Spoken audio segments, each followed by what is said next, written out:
Արդյունքները ազգային ժողով անցած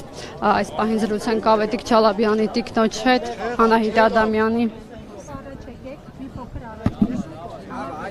Անահիտ, առաջին անգամը չէ, որ դուք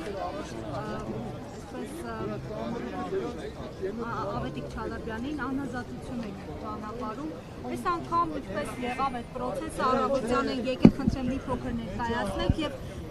ինչ սպասել, որ դեպքում Չալաբյանը կլինի ազատության։ Գիտեք, ուղիղ 4 տարի առաջ էր, ես Facebook-ի իմ գրառումը գտա, հենց ամսի 24-ին անցյալ 2022 թվականին, հունիսի 24-ին գրառում է արել Facebook-ում ազատություն կա բանտարկյալ Ավետիք Չալաբյանին, ու փաստորեն 4 տարի հետո ինձ նույն օրը իրեն ձերբակալել են։ Տեսեք, դե ձերբակալել են, եկել են առավոտյան, տարել են, ես դրա մասին արդեն խոսել էի,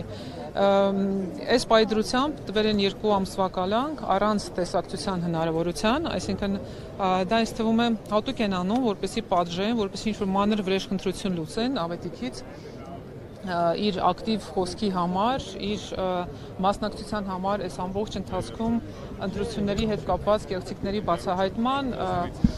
եւ ընտրությունների հետ կապված ընտրողների իրավունքների պաշտպանության հարցում։ Ինձ թվում է այս պայդրությամբ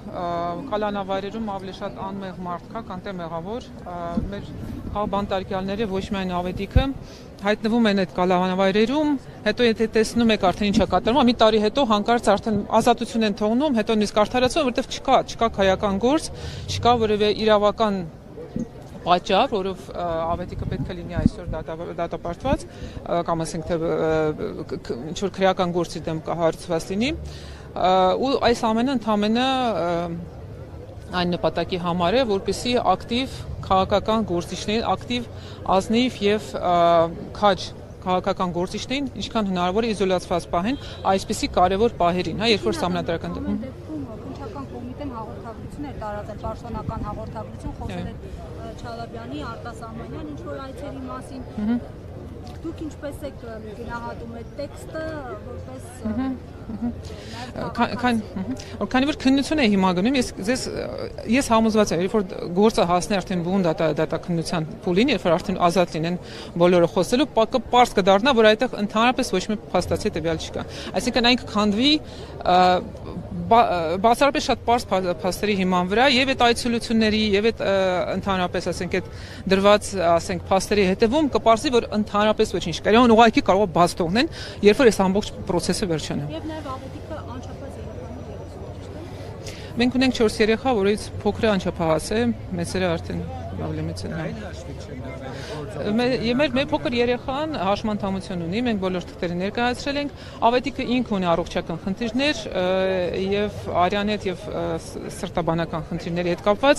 բոլորը ներկայացրել ենք, ոչ միայն հաշվի չեն արել, այլ ասենք ընտրել են ամենախիստ տարբերակ իրեն կալանավորելու, նույնիսկ թույլ չեն տալիս, որպեսզի մենք ընտանիքի անդամները իրեն այցելեն։ Այստեղ նաեւ այդ գերակրողի հետ կապված է, ընտանիքի այսինքն պահողը, փաստացի ինքնար աշխատողը Դե ես կարծում եմ այս իշխանությունը դա անում է հատուկ ցուցադրական դաժանություն ցույց տալու համար իր ուժը, որ կարող է ցանկացած ընդդիմադիր գործի, ցանկացած պահին փակի, չգիտեմ, ինչքանի ամսով ուզում է, ցանկացած առանց պատճառ լինի թե չէ, был бы человек, статья найдется, լրիվ այդ ոչի են արդեն հասել, չեն էլ ամաչում դրա համար։ Ես համոզված եմ, եթե ինչ-որ մեկը նստի հաշվի, թե քանի քաղաքաբանտարկյալ կա այսօր Հայաստանում եւ համեմատի գլոբալ